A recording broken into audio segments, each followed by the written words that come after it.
Hi, everybody. How are you? So, this is kind of like a part two to the other video I did about me being delivered from homosexuality. I kind of want to continue that. It's going to be brief, nothing too extensive, but I really wanted to talk about what helped me get delivered and how I maintained my deliverance and what really kept me. And the one thing that I'm going to tell you, and I know you guys hear it all the time, but God's love is what kept me, and God's love is what delivered me. And I'll continue to explain because I wasn't kind to myself. I didn't love myself.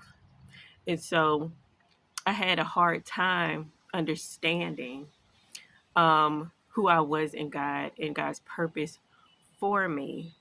And with me creating a relationship with him, and I stress a relationship because a lot of us have perfected church, and there are a lot of people that have grown up in church their whole life, and it's become routine, and relationship is not there. And I want to encourage everybody to build a relationship with God, because that's where you will find love in the things that you have been missing. So I do want to dive just a little bit into that. So I didn't feel worthy of love. I was able to be self destructive by engaging in so many things. In my past video, I talked about my pull to pills and how I drank a lot, how I smoked a lot, how my self esteem was low. I couldn't even look in the mirror for extended periods of time. And you may think this is impossible, but I went through a year straight without looking at myself in the mirror. And I didn't feel loved or worthy of love and it's not because my family didn't love me or anything like that. I allowed how other people treated me to reflect how I felt about myself. So if I people continued to treat me like I was disposable, or continued to treat me like I wasn't worthy, or I wasn't good enough, I started to believe it. And so it planted a seed and created a self-destructive type of relationship with myself. So God's love, I didn't know God at the time. So I didn't understand his love and his love for me and how he viewed me. Um, I used to go, I was in a very bad relationship. And this is probably my first time openly speaking about it, but I was in a very bad relationship at the time. And she left me homeless. Um, I was losing weight. I would come home because I lived in a different city with her. And I was coming home, and my people was like, what's going on? You look smoked out. You skinny. You not yourself. What's happening? One of my uncles thought I was in an abusive relationship, which I want to clear up will never happen in this lifetime or the next one. Because my eyes were black, but my eyes were black because I wasn't getting any sleep. I wasn't resting, and I was in this really bad relationship, and I was being lied to, mistreated, the whole thing. And so there was a period of time where I allowed that treatment to define me and kind of cripple me a little bit until I started to kind of hear about God. And it was one of my friends, my best friend Deidre, y'all know her. She got saved a year before I did. So she started telling me about God a little bit. And that's when my mind started turning. And at the time, I wasn't going to church. So I was pursuing a relationship with God, meaning I was trying to find him on my own. And that led me to a relationship, getting to know him. And so I was kind of I'm gonna be honest, I was kind of self conscious about praying to him and talking to him because I knew the things that I was doing. I knew all the mistakes that I made. I knew that he didn't approve of homosexuality, and that's the relationship I was in, and all these things I was engaging in. But I didn't realize at the time he didn't care about any of that. You know, he chases the heart of a person. There was, there's a scripture in Matthew where there's a parable about how a man had 100 sheep and one, you know, went astray. He left the 99 to find the one. I'm about to get emotional because I knew the pit that I was in. I was tortured mentally every single day. And until I got to know God and God's love for me, I began to understand how to love myself properly. And it allowed me to surrender everything to him because his love is unlike any other. He's not going to leave me homeless. He's not going to lie to me. Everything that he said to me has been true. I haven't had a father figure. He was the father to me. He loved me in the way that I didn't understand, to the point where I didn't feel worthy of it. But it made me want to be better because he loved me so much. It made me want to surrender everything to him. And so, one of the things that I had to realize was we were literally made in his image. He created us in his image, perfect. So, he loved us enough to, it's like, the devil hates us so much because when he sees us, he sees God, because we were made in his image. Do you know how important you are for him to be made in his image, and then for him to give his only son to die for you with your sinful self every day, you know, every single day. We go day by day, probably don't do everything right, every day we do something that's probably not pleasing to God. And he thinks enough of us to wake us up every morning, to provide for us, to keep our children. Like, that's a big deal. And when I think about little things like that, it brings me back to, wow, he didn't have to pull me out of the pit I was in. I didn't deserve it, but he did it. And that made me want to pursue him even more, outside of all of the relationships that I had to cut off, all the people that walked away. He was always there. And so it taught me my value, because if God thinks this of me, then I can't allow you to mishandle me, because I know what God said about me. And so my confidence in him in that way, and his love for me, is what delivered me from homosexuality and allowed me to keep it and maintain it. You know, it's not an overnight process, but mentally, things start to get better. You start to learn how to fight against your strongholds and your pulls, whatever it is.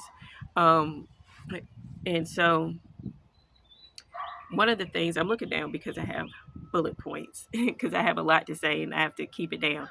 So, one of the things that I realized was, one of the things that the enemy likes to do is he likes to isolate you. And when he isolates you, it makes you feel like you're not loved, or it makes you feel like nobody cares about you. If you think about it, a lot of the things that we do, a lot of the self-destructive things that we do, is because we feel like nobody cares about us and nobody loves us. I was watching, a lot of y'all know the show Intervention. I was watching that show, and what I found interesting about a lot of the stories is that people, at the end when they do the intervention, bring the family in, and they're like, I turned to this because y'all were never there for me. You never did this for me. I was alone. And in some of the instances, everybody was confused. Like, we were there every step of the way. Like, what do you mean? Like, when you needed help, we were there for you. We tried our best. You rejected us. But they had been put in a place of isolation, and all of these things were put in their head. In their moment of isolation and vision, these were the things that they were believing. And it keeps you trapped. And it's absolutely a lie. Because even if you are in a position where the people around you have failed you, God will never fail you. You have to keep in mind that even in the midst of whatever you're going through or what you're doing, He thinks enough of you to give you another chance and wake you up the next morning. That is a privilege. And so, another portion of it was I realized that when I was in the lifestyle I was in or before I got saved, um, as long as the enemy can misrepresent what love was, I kept missing God.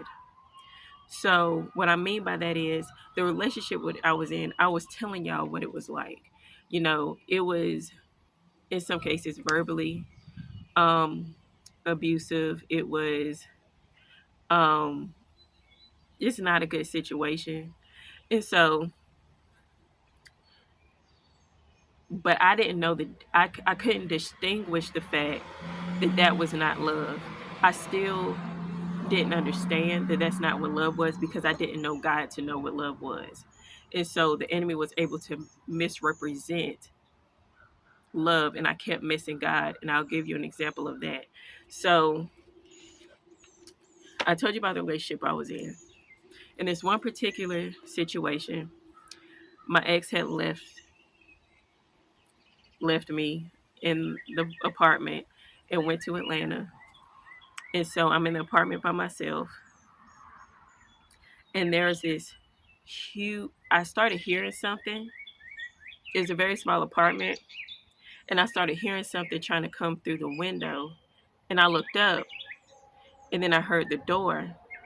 And I realized somebody was trying to come in. And so in my mind, the place was so small, he was gonna there was nowhere for me to hide. So I was like, okay, so either he's gonna get in here and do whatever he wants to me and leave me here, or I can put my shoes on, go to this door, and at least I have a fighting chance because somebody outside will hear me. So I put my shoes on and I went to the door. Y'all, I opened the door and this man was the size of my door. He was huge. And he looked surprised because he didn't know anybody was home. But he was huge. And I started talking loud and kind of pushing him out. I was walking and kind of pushing him away from the door. And I'm looking on my I'm looking down. I look up and behind him there's a police officer standing directly behind him. I have no idea where he came from.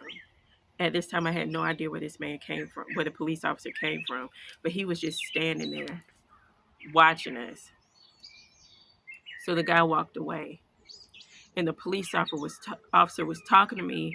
Are you okay? Do you know his name? He was just asking me a bunch of questions, and I just kind of blew him off. The ignorance with the police and stuff like that. I just kind of blew him off, like, no, I'm fine, whatever the case may be.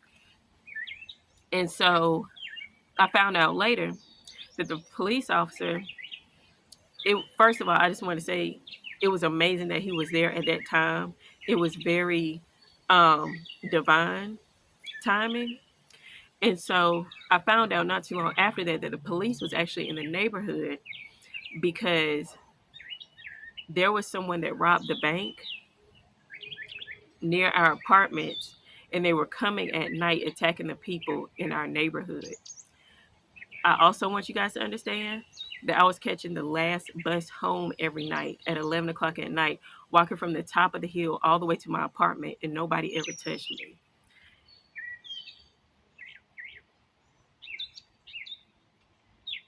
So it wasn't until later on when I got saved and I developed my relationship with God that I realized that at the time I thought this person that had abandoned me was loved me and that I was in this loving relationship. And God had showed himself to me at that moment and I didn't even recognize it. It wasn't until later on when I got saved that I looked back and I was like, wow, God was there the whole time. He protected me and I couldn't even see it at the time because I didn't know him to know what love was. And I had a completely different idea of what love was. I had a misrepresentation of what love was. And it wasn't what God said that it is. And so looking back on those moments, and I have so many, I'll probably do another video of those. But one of the things that I want to stress is that God can free you from anything. And I think people fail to realize this. You know, everybody can quote, we quote scripture and all of these things. But how many of us actually believe it?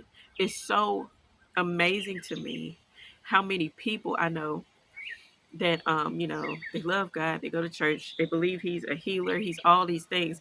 But when I tell them that they delivered me from homosexuality, they're shocked and they're surprised as if God is incapable of doing that. He's not.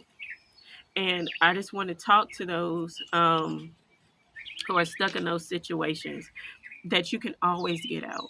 Don't let the enemy play in your mind and make you feel like you're trapped. You're never trapped. God is always there. He's always available to you. And I also want to talk to the parents.